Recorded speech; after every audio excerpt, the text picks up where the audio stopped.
Fantastic. So obviously I am here with Harsha. Harsha, appreciate you jumping on. I know it's 10 p.m. over your neck of the woods, so appreciate you jumping on this with me at the end of your day. But first of all, how did you come across the AAA model overall? I believe you've been in the community for quite a while, if I'm not mistaken. Just want to walk us through that journey a little bit and obviously how you came across the whole model and whatnot. Yeah, so ever since ChatGPT came out itself, I've been in that, deep dive of trying to understand what's going on, really trying to see how I can leverage this technology. I've been into AI kind of on a technical side, just through college, engineering degree and stuff. But when ChatGPT came out, I realized it was kind of a publicly available way of telling people what AI is. And then from there, I was like, what's in the space? What are people doing? How are people capitalizing on this? And then I came across, I think it may have honestly been a short form video um, from Liam, and that was like what triggered me to go to YouTube and then check it out. And I was like, okay, this whole thing is like there's like a standardized model that has been created, and you guys are like nurturing a whole community around it. So I was like, damn, this is cool. Definitely check it out. And then I was building a AI startup before, just purely GPT based educational company, and then I decided, this might be a better model for sustainability. So that's where I went.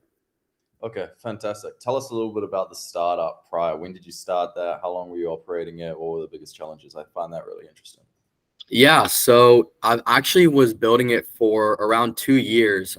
It was mainly actually started as like a Web3 blockchain based project. So the foundation was always education, building an educational platform. So with that, we were doing some cool stuff with, you could buy an NFT, access our educational platform, and then once you're done learning whatever you want, you can sell it to someone else and get an ROI. So we were building some cool concepts with that. It built a really large community, got some really cool advisors, and then, market hit. And so I realized, it's time to pivot. I still love Web3. It's still something I take part of, but business wise, it wasn't as profitable. So then I'd say halfway through, GPT came out and I was like, well, this shit looks amazing. So kind of started putting the AI spin onto the education platform. It was a focus on creating personalized mentorship with AI. I mean, I still think it's a great thing, but I just didn't have the time or find the resources to be worth it to continue building that. Okay, got it. Fantastic. And then from the moment, obviously, you came sort of across Liam's stuff and then to signing your first client, walk me through that journey. Yeah, so I think once I understood like this model existed and I could leverage GPT and other and just LLMs in general in this way, I found it to be great because I think the biggest thing was I was like, okay, I could teach people how to use ChatGPT and stuff, but how scalable and how valuable is that really from a business like growth perspective? And so after I found this community, I was like, okay, well, the shit like it's insane, the community that you guys have, and I think everything that you guys have done is very Hormozi based. I can definitely see it because I am like addicted to his content. So I just, I automatically saw like the free stuff is so good that it would be stupid for me not to get into the paid stuff, And I think once I found the AAA like incubator website, the free one, and just look through the resources, I was like, this is enough for me to set up and start getting stuff going. And then when it went to first client, going back to the Hormozi thing, warm outreach, created a list of, the friends and family that I know, talked to them, ended up finding someone that was interested. And because I have a marketing background and, helping apps and other small businesses grow on organically, I was able to kind of do a package deal where I would help them with marketing and then also develop AI systems for them along with that marketing. So that was the first client I was able to close and on a monthly retainer too, which was great. So fantastic. So are you leading with the marketing or are you leading with the AI side of things? So I have slowly gone away from the marketing. Actually, all of my brand messaging is AI based. The biggest reason for that is because with marketing, you know, I've done marketing for the past 3 years for just different clients. And it's like, you know, you have your SOPs, you have your good practices and procedures, but there's only so much consistency and like awareness of when you can like give them results. You know, it could take 3 months to grow a page and blow it up on TikTok, or it could take a week, right? I've experienced both. And so just, I didn't really like that variability. And with AI software and AI automation, it's like, I have a system, I deliver it to them, and I know what results I'm going to provide because they can see the value there. And so that's kind of what it is. And then as I get like my connections reaching out to me, like already, like it just happens. So I'm like, okay, if they ask, I'll do it, but that's not really my brand messaging anymore.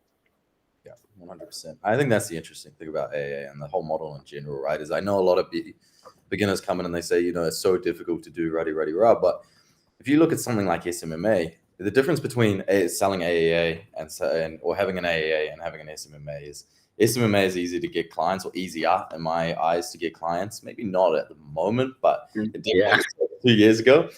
Easier to get clients, a lot harder to service. And in my opinion, AAA is harder to get clients and easier to service. And the reason for that is obviously it depends what marketing services you're selling. But trust me, like I've owned a marketing company for the past 6 years. I still operate it. And to be able to obviously take an e-commerce business or whatever it is, or a gym if you're doing lead generation or whatever it is, and being able to obviously get them results profitably with no experience in regards to how to market is extremely, extremely difficult to do. That's a skill that's built up over the course of, 2-3 years. And there's just not a set framework to follow either, right? It's like, yes, it's easy obviously to identify sort of these objective metrics, which is like, okay, CPM's too high, this is what I do, right. And that's easy in some regards. But overall there's a lot to dissect there in terms of a marketing process and a marketing campaign, and figuring out what works and what doesn't, and how to get a campaign to be profitable. And I think it's one reason why, if you look at a lot of the SMMA gurus that are out there, they focus so heavily on getting leads and obviously outreach and all this sort of stuff, but very, very little on service delivery. Yeah. Name how many people have put out, blueprints on how to actually run ads, aside from basic, how to set up a campaign or whatnot, how to run ads at scale. Very, very, very few people have done it because it is so hard. And the difference between obviously AA and that is, with AA, yes, okay, it may be a little more difficult, maybe a little bit more technical to get started with, but at least you have a template that you can follow. You can get the exact steps to build out one of these chat bots, and you can just follow it exactly, and you're going to get the same result as the other person got. With marketing, there's just too much variability between clients to have that, right? And I think that's a really interesting point. That's people should probably realize a little bit, I think, is zoom out a little bit just from obviously the client acquisition part to how the model operates as a whole, and then start to see the pros and the cons. But that's interesting, man. And then, so talk me through, obviously you said first client came from family. How are you going about client acquisition at the moment? Yeah. So to be honest, from the 2 years of building the startup, I've had the opportunity to speak at 3 to 4 different conferences in New York, LA, London, and just going to those conferences, I really made it a mission to meet everyone possible. So the warm outreach list was, a pretty nice list. And through that, I'm still going through the warm outreach list currently and trying to get more clients. So everyone from there, everyone so far for me is through the warm outreach. But, for scalability, that's a thought we have in mind. And that's why we're setting up our cold email systems now, our cold DM systems. And so when we are ready to take those on, we just push and, let it do its thing. Fantastic. And then the $100 million question, are you niching down or are you not? So when it comes to the cold outreach, that's 100% niching down.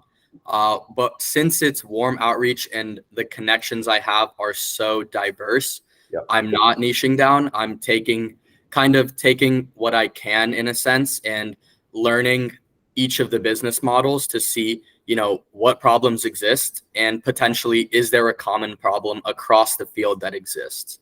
Sure. I completely.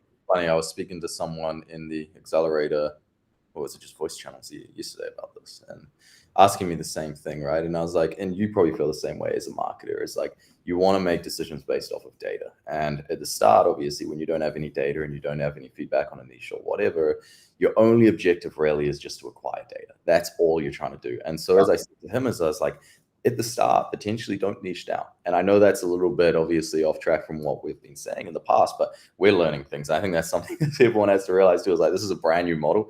We're continuing to learn new things every day. And just from what I've seen recently is if anyone's watching this and they've seen the Mark interview that I did yesterday as well, Mark's done really, really well with AAA. And the same thing, he didn't niche down.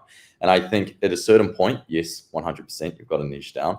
Obviously, Hormozi talks heavily about this. But I do think at the start is like it does pay to just be able to get your name out there, be able to obviously obtain as much data as possible, and then be able to make informed decisions once you have that data on what niches you should focus on and start to duplicate across an industry. So I think that's a really interesting point. In terms of biggest challenges that you've faced, I'm sure there's been certain things that stick out to you in regards to or along this journey. What would you say are the key things that have presented those challenges? Yeah, I would say it's kind of a unique problem for me, but it's finding the balance between the marketing and AI. Yeah. I think 100%. It's just like I'm getting people asking me to help with the marketing, but I'm not trying to strain my team or resources on that. And that's like, it's kind of a juggle and battle that I'm trying to figure out. But I would say, the biggest problem that I think it would be good to talk about and would relate to a lot of people that I would say honestly is even bigger is I'm spending too much time on client service delivery rather than client outreach and business growth.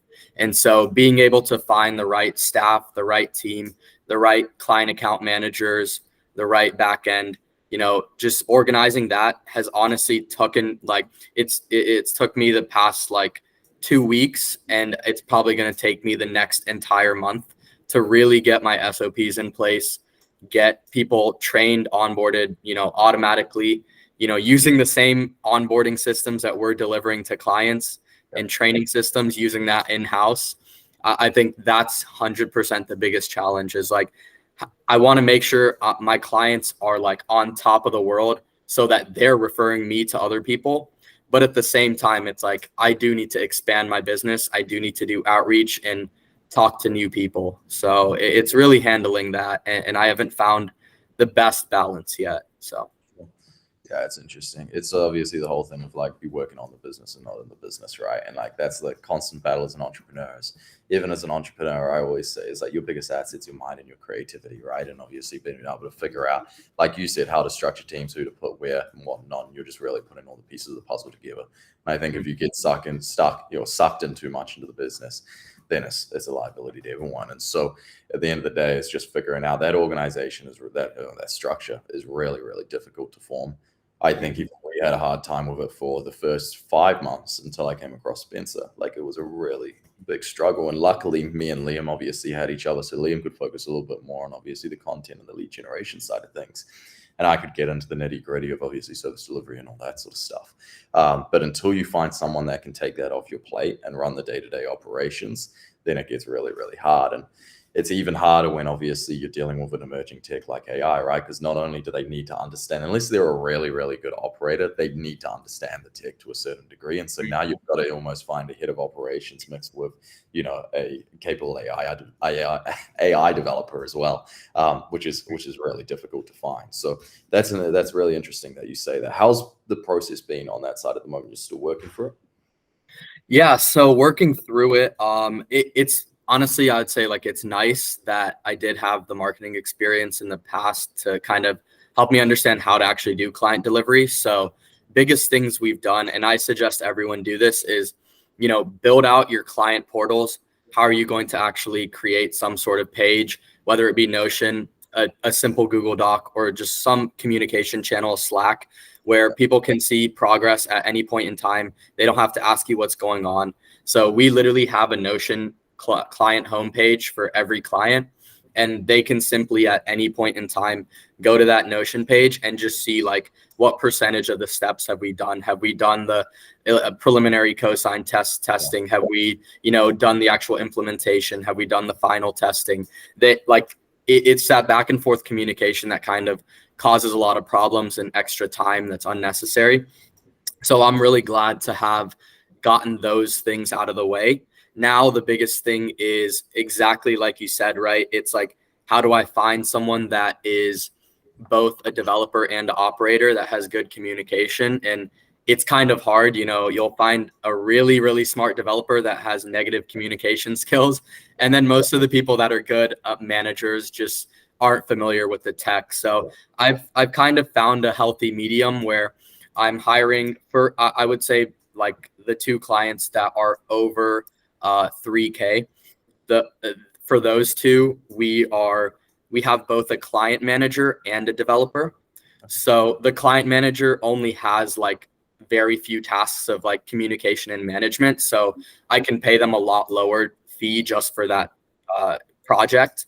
But what it does is like in exchange for me potentially losing profits, I'm able to just not worry about it, check in every so often and be like, yo, what's going on? How's it going? And then my manager is able to clearly communicate what's going on and talk to my dev. So that's something that I've found working for me. And it's like, once I get one client manager going, I could literally put him on 4 different projects and all he has to do is be a communication medium between the client and the dev and me. And it's like, that's been really nice. So that's one way that we've been doing it. And then building SOPs and trainings automatically where, people go in, read through the SOPs, read through the trainings all on Notion. And then they just report back to me. They say, yo, I finished the training. And then they're ready to go and, work in the field. Oh, fantastic. And then in terms of the deliverables, are you niching down into 1 or 2 different deliverables, or are you just going broad at the moment? The client's obviously requesting you to build specific things out, or are you offering them ideas? How's that whole process looking? Yeah. So with 2 clients, it's been, we talk to them and kind of understand how we can actually implement AI. And then that's multiple deliverables that are pretty broad. One of them is related to content creation. Another one was related to like SEO, and then like client onboarding. And then one client came to us with a problem they had.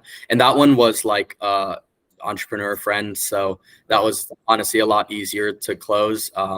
So he came to me with the problem. He's like, yo, I see you've been doing this, like, can I use AI to fix it? We fixed it for him and saved him a lot of time. So deliverables right now, obviously that is the goal for scalability. And I think something that y'all always say is like, do something that you're familiar with.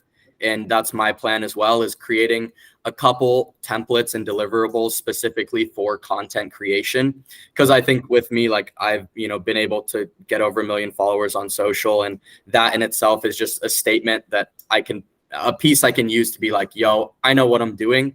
I can give you AI software that literally is my brain into a piece of software. And people really like that. So that's the goal. But as of right now, it's pretty broad. Okay, so the goal is to almost go down, continue with these AI services, build up cash flow, build out a good team, and then potentially pivot into SaaS. Yep, that's 100% it. Because I like highly believe in like scaling through volume, and it's like that's why if I just go through this broad niche, like whoever the hell comes my way, just really understand what's going on with them, and then identify a common problem, I can then turn that into a SaaS tool. And that's my goal in the future. I think we were talking about it in the vets chat too, a week or so ago. And I think a lot of people are kind of feeling that. So, yeah, I just think it's, as Liam said recently, it's like one of the biggest assets of this business model is building out a development team. It's as simple as that. And like so many times over the past like 5 years, which I've been sitting there, I've had an idea for a SaaS, or if even I just wanted stuff changed or like e-commerce stores or whatever it is. And without a good development team, it's just so hard to progress as an entrepreneur, especially in times like this, right? And so I think building up that resource, and the thing with a developer is it's not just one developer. It's obviously having AI developers, it's having front ends, it's having back ends, it's having your data scientists, whatnot, and then building synergy between them, which is really, really, really difficult to do. And like we're so aggressive, we're more aggressive on the culture right now than obviously we are on the actual skill set, right? Because, you can train someone up and obviously you can train that skill, but in order to obviously change the mindset and obviously be able to get them to be a cultural fit, you've got to pretty much do a brain transplant, So it's like we are so strict on that at the moment, and really just being able to create that synergy throughout the entire team so that if we do at any point, and I'm not saying we do, is like we're still analyzing the board a little bit and just trying to gain as much data as possible. And at the moment, continuing to go down, obviously, AI development services. But there may come a point within the next 6 months where we go, okay, SaaS opportunities obviously come up. We want to jump ship into that. And all of a sudden we can start to pivot our team over to that. And that's already a team, obviously, that's been established, that knows how to deal with problems, that knows how to tackle opportunities and whatnot. And I think that's really, really strong. It's like if you can start them on this, slowly build it up, gain cash flow at the same time, ideally gain a bit of a distribution network. And then obviously you have the opportunity to pivot into a SaaS if you wish. I mean, we all know how valuable SaaS is. And that's a whole nother conversation of like, SaaS is extremely valuable and the exit multiples are crazy and everyone talks about that. But also SaaS as a business is like really, really hard to do. Like it's really hard to do. There's a reason it pays such high multiples, right? And it's because obviously, they judge churn off, essentially 10%.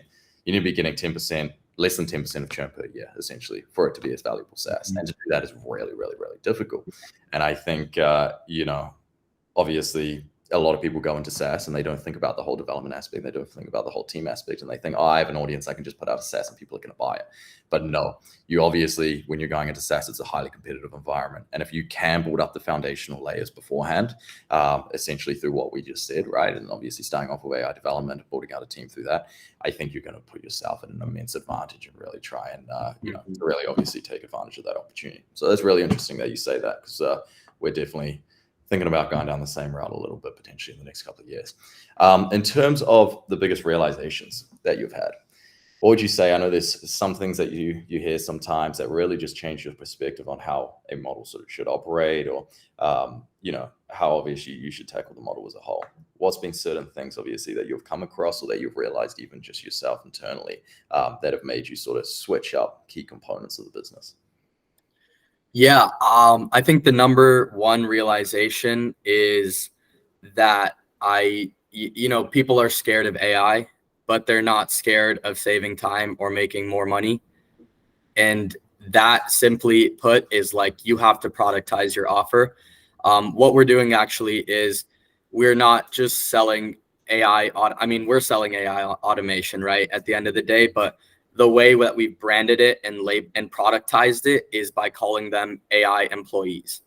Like that just clicks in someone's head, right? Like, okay, I'm just getting a new employee in my business that's going to do a certain task for me, right? And that just clicks in people's heads. And even talking to, like mentors and connections, they're just like, oh, that's a cool concept. That makes a lot of sense. And then I've talked to the like similar types of people and said, I'm starting a AI automation agency and I'm providing AI automation to your business. And they're like, yo, what? Like, what is going on? And it's the whole deal of like stepping back from your head, like in all of our eyes and everyone in our community, we know what AI is. We know what's going on. We understand the value, but it's your job to convey that value and make their decision as easy as possible, right? And if you're scaring them with big terms like the AI automation agency model itself is what you should be doing.